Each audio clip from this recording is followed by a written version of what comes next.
Hello, guys. Welcome back. I'm Morris. And I'm Austin. We have to introduce our new member who will appear in our podcast for the first time. We haven't physically met each other, actually, so why don't you introduce yourself? Hello, this is me, May. Here is the second episode of 3% Perspective Pockets. Singing new songs, playing tennis, reading fiction, painting pictures of how it was, how it was. Imagine you get up early or just before the first lecture begins. That's the point. Yeah, you hear the bustle and hustle of the city. You rush to the uni by car or bus or taxi, willing to meet up with your homies. Not to be very much focused on what you will have to learn, but on things that you can do with your friends, like playing games, having chats, sitting in the main hall, playing sports, or like going to random malls. You have a good laugh. On weekdays, we go to university to have fun, and on weekends, we hang out at the tuition or fulfill your desire to wander around the city. That's what you might typically experience as a university student living in a city when you are 18. Yeah, totally. In reality, the individual experience of being at the age of 18 is totally different. Generally, it is the time when you have a wide range of emotions. It's like when you face drastic changes. You're exposed to love affairs, you want to experience many new and adventurous things. You try to prove to society that you're worthy and you can stand on your own feet. Emotionally, you're like riding a roller coaster, gaining and losing friends, getting rejected by people, but totally not giving a fuck. But looking at the positive side of it, variety is the spice of life. It's also good to taste the dish before serving it. So, in this episode, we'd love to tell you a little bit about ourselves, and we're also sharing about how it was like to be at 18. But you don't. Actually, my life when I was 18 was not much different from what I'm now 20 years old. For the past 2 years, my lifestyle has been going to university, staying at home, and teaching my students. This is all what I have done in the past 2 years and stay now. Why? Are you an introvert or maybe just is there any other reason? I'm not sure if I don't like to go out and have fun with my friends or if I focus too much on my work and my university since I graduated from high school. Speaking of my late school teenage year, I think my memories are mostly bit around my university, my students, and also my friends. I had my part-time job as a teaching guide. That's for sure. An 18-year-old might have a part-time job as a teacher or a guide because that's one of many ways to get your own money and give you the feeling of independence, like you're capable of making a good living. I think I have been spending much time on work in my late teenage year, and I have been teaching both high school students and middle school students. But I don't think it would be so difficult because I was always explaining lessons to my friends that they didn't know when I was in school. But when I had to deal with my student guys, that's totally different. How was the different? It was kind of challenging. I was only 17 when I started teaching as soon as I graduated from 10th grade. The first time teaching young students was the most challenging and memorable year for me, and I dare say that I won't forget those precious time with my students. I had to work hard for that because my first ever student was only a year younger than me. In fact, I was too young, but I tried so hard to deal with the things that I would have to experience as a teaching guide. I had to care about the way I talk and be patient with the children. Yeah, absolutely. Having a good interaction with students is necessary, I think. Yeah. And fortunately, all the students I taught in the first year were talented and clever. In some months, I had to take university exams as well, and on the other side, I also had to teach them. At such time, they asked me only what they really needed, and they did their homework by themselves. They didn't cut me off, and they had really great manners, isn't it? Yeah, definitely. I would definitely say so. You know, although you work really hard, you also have to pay attention to your own exam as well. So that's kind of challenging, and overwhelming at the same time, but you feel like you've already got onto the next level. You're not. You feel like you're not a kid anymore. You've entered the adult stage. Um, with that being said, Austin, Hmm. what was one of the most memorable things that you did at the age of 18? Well, first of all, I have to admit that year 18 was the best year of my life. I had the experience of a teenager. It was the most energetic year. I went hiking, Yeah. training for that, and got a chance to travel without my parents and started to realize what I'm truly passionate about. That's a lot. Yeah, actually, it wasn't. I got into a nonprofit organization as a video editor, and a year before, I also worked as a video editor in my university projects. Out of all the stressful exams, study times, and harsh days, I found something that makes me happy. And I really wish that I could have found that a lot earlier, so that I don't have to choose this university and pretend like I'm really enthusiastic. I'm really frustrated that I had to expel my dreams out of my head, and the culture here, is very strange. We gotta be doctors or engineers, Yes. or if we got into another profession, it was like hell for us. But at the end of the day, I took it as a blessing in disguise because I realized that it is something that I needed to be in order to find my passion, or I wouldn't have found my passion in editing.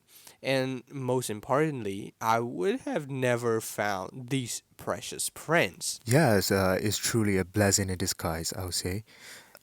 As for me, back then, I wasn't very passionate about making videos and stuff like this one, this video like that. So this podcast. So what I was into was volunteerism. So I did a lot of that. 2019 was the time when I started to be committed to some community work. I was the unit representative of an organization that aimed to provide help to the unprivileged. I went on several short trips to rural areas, doing volunteer work as an instructor, a group leader, and a supervisor. I had great experiences that would be necessary for my future moving forward. But man, it felt really good. I felt like I was doing something worthwhile and productive. Um, Speaking of which, I also ran a stall at a university's fresher welcome event. I teamed up with some of my friends and sold sushi and smoothies to the students. And then, and again, we decided to donate all of the proceeds to those in need. Such activities I engaged in were really, I would say, really humanizing. You hold me tight until the morning. But actually, we were having fun most of the time.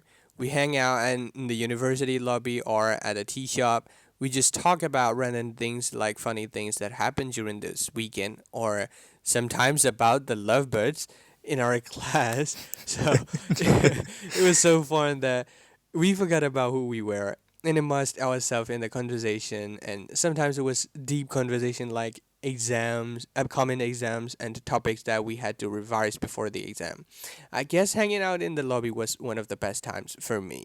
We could play games or have a chit chat or like study, like we could do whatever we wanted to do. And we could even play guitar and sing out loud.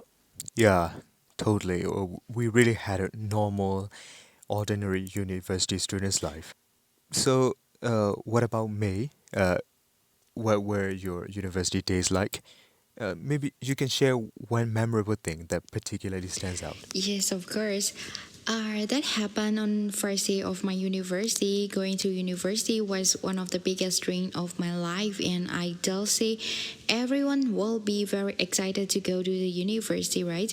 So I was very excited, and so do was my Yeah. mother. My mother, who used to work as a teacher at the university, told me that most girls with the most beautiful Burmese clothes one day go to university, and she came up with the best Burmese attire for me from my wardrobe. When I saw the clothes, I was really astonished. I wondered if I could really wear it or not. Because you know that the dress is something that I can wear even if I wanted to go to the wedding or not to mention go to the university. But the next day I wore it everything went well, but one of the things that surprised me the most when I got to university was the closest the most of the girls from my major wore. They were dressed as in simple and beautiful dress. I was the only kid among them, so one of the things I really wanted to do on my first year at university was to get home as soon as possible, or if I could go back, I wouldn't have not worn that dress. Yeah, I can imagine that. Like, because many teenagers feel awkward about being different. They want to blend into society when it comes to fashion, education, etc. You tend to follow the trend, jump on the bandwagon, and feel like you're the same as your peers. But at the same time, you want to try out and experience something unique. I thought I had to try something which was totally out of my comfort zone. At that time, I took a chance on Hmm. hiking. There is a hiking club in our university. They said if we wanted to join the club and hike the mountains, we needed to have a proper training because this is not a normal trip like we used to go. So I had to get up early. Yeah. I mean, I must say really early, like 4 a.m. in the morning every weekend. Oh God. I would bring my backpack with 4 liters of water in it and hiking shoes. So we walked for like nearly 5 hours. I must say that the first day was so intimidating to me that I was about to quit. But my initial goal was to do something out of my comfort zone. The trip was also fun because some of the students from each batch joined, and finally the crowd would be like nearly 100. And the mountain is not so steep, but the road to the top is difficult, and it was really cold and raining at that time. Although it was very tiring trip, I got new friends, experience, and I saw how my seniors have become veterans. And that was the first time I went on a trip without my parents, fully reliant upon uh, myself. the most adventurous thing that I did in my life was riding a roller coaster. Maybe or maybe just bungee jumping that I did Oh, at the wait. Jiangong Zoo. I thought I've never tried that both. It was dope, dude. You should try that out after all of these. Yeah. So yeah, I was just kidding. I was just kidding. In August 2019, I also went on a trip to Bagan, organized by a nonprofit organization. I was a group leader there, so not only did I have fun there and learn a lot about that ancient city, but I also came to have much experience dealing with problems, supervising a group of people while not feeling anxious. I was there for 2 days. Both days were exhausting. I was busy with the walkie-talkie, communicating with other group leaders, supervisors, and organizers. But I would say it's worth it. This kind of mental training, maybe. So yeah. So how about you, May? Many people, including us, feel like they are at deck one day or reach their late teens, right? I had the same time as well. The time was the time that I traveled with my friends. It's one of the best things that happened in my teenage life. We arranged everything for our trip without our parents' help. We bought our ticket for the trip, booked hotels to stay in, and decided where to go when we got there. We all made everything happen by ourselves.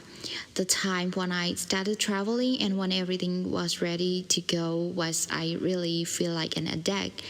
This feeling is totally different from anything else. Yeah, I can imagine that. Normally I rarely went out, and even when I travel, I always went with my family. Since I went with my family, they took care of everything, and I just went with no worries. But traveling with friends is not the same things, and you have to take care of yourself and anything else. There were many difficulties, but um I'm sure that we will never forget how much fun it was and how many memories we had. That's one I really feel like I'm a dad and I have grown up.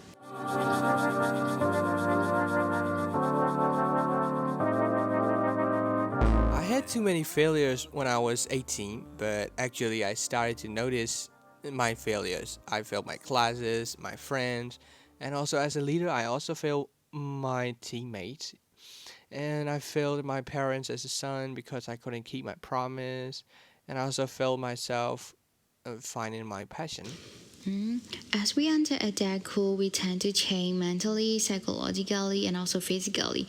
We become emotionally sensitive. If we could draw it in a graphical illustration, we would see big spikes on both sides. We have drastic emotional fluctuations. We easily get frustrated at trivial things. At this time, we can become more childish or more mature. Because of that, we lost friends and we got new ones. We have a lot of intense friendship where we can even bear very little things. But I started to realize that not everyone has a heart like me, but we can expect the same thing from someone we have. Yeah, I would say it's the childish part of teenagers that lingers until they're over 20 years old. That like is really insane. Personally, I also give so much effort to my crush, at the expense of my friendship with several friends, some of my friends. So actually, in fact, I think we need a balanced and healthy attitude towards people around us, from our friends to family to crushes to spouses and to other people. It's really important, I think. Yeah. As we become more adult, we feel more responsible for the things we're doing. And I think becoming financially independent is the most important of all. We kind of feel free, more joyful, and like to stay alone for a while, giving ourselves time and space. I mean, how does it feel? I mean, how do you guys feel? I didn't get much privacy when I was young, especially at home. I really wanted to do things on my own. I wanted to go out without being investigated. I wanted to buy something without being asked if it was useful or not. Yeah, so I can guarantee that you want to do everything on your own, without Mm-hmm. having to ask for permission. And it ties back to the fact that you want to find your own money because you hate the feeling that you get when you can't resist your parents sometimes because they owe you many Mm-hmm. things, like they feed you, they've brought you up, they've bought you many things that you need without you having to ask for them. So yeah, that feeling is really bad. Mm-hmm. Yeah. Uh, anyway, as an 18-year-old student, I had a really positive outlook outlook on life. I was like, life is fun. At least I can chill with my friends. And I also had a long-term goal that I would try to achieve, either on my own or with my close friends. But ironically, that was also the time when I realized that I had chosen the wrong path. I didn't want to be a doctor anymore, but I was just going through with that because I had no choice. I couldn't possibly change track. Anyway, like I stumbled upon United with with the best team that I could have, and we also went to a contest to represent our university. Yes, yes, yes, yes. Yeah. I was on the same team. Yeah, Yeah. we luckily made it to the top, but we failed. So we had a pretty nice talk before a D-Day, and we had a mindset to crush all the teams which were one step ahead of us, and we also built a bond between the teammates. And also there is a first time watching a horror movie with my friends in the cinema. I know that. I know that. But was that your first time? I knew Yeah. that you were watching with us, but I didn't know that it was your first time. Yeah, it was. Actually, watch a movie with you guys was on my bucket list, but it happened to be a horror film. I knew that I couldn't watch, but I wanted to watch with my friends. I miss hanging out with you guys. I feel really nostalgic about that. We could find happiness and satisfaction in even petty things. We felt excited about having random chats. We felt enthusiastic about playing games at the canteen, in the lecture room, or anyone else. Yeah, maybe that's probably the highlight of the age 18. Yeah, of course. But you don't let It was cryptocurrency for me. The time when I had saved a lot of money, a lot more money than right now, and I should have invested in one of the cryptocurrency like Bitcoin, Ethereum, or a blockchain or something like that. but I started to notice that cryptocurrency is the most potential candidates of the future currency, and and I and I think that there would be so many revolutions if if I did it a long time ago. I would be very rich right now. Uh, it was learning Japanese for me. I didn't bother to take the language into consideration as I was only immersed in English even during the pandemic. So it would have been great if I had devoted some of my time to Japanese so that today I would be able to speak fluent Japanese and interact with my friends who are already excellent at it. But for me, I used to do a lot of work and I really used to buy things and I used to save all the racks. I had been a stinky person, I think. The food was very expensive. I thought about whether I should buy it or not for the month, even if I like it so much. I wasn't interested in spending my money at all without eating expensive food, without buying the goods, even though I wanted it a lot. But there was a pandemic, so we had to stay at home, right? And at that time, I was asking questions about why I was saving so much money in my life and why I was just doing my job. What's the reason why I was doing so much work without having fun with myself, my family, and also with my friends? I asked myself a lot of questions. When I was at home, I had very few memories of anything in my life, especially after my high school. The idea of saving money and dying suddenly in the pandemic era is very odd for me. So if I go back to 18 years old, I wouldn't have been a stinky person at all. I would have bought the things that I like and I would have eaten the snacks or anything else.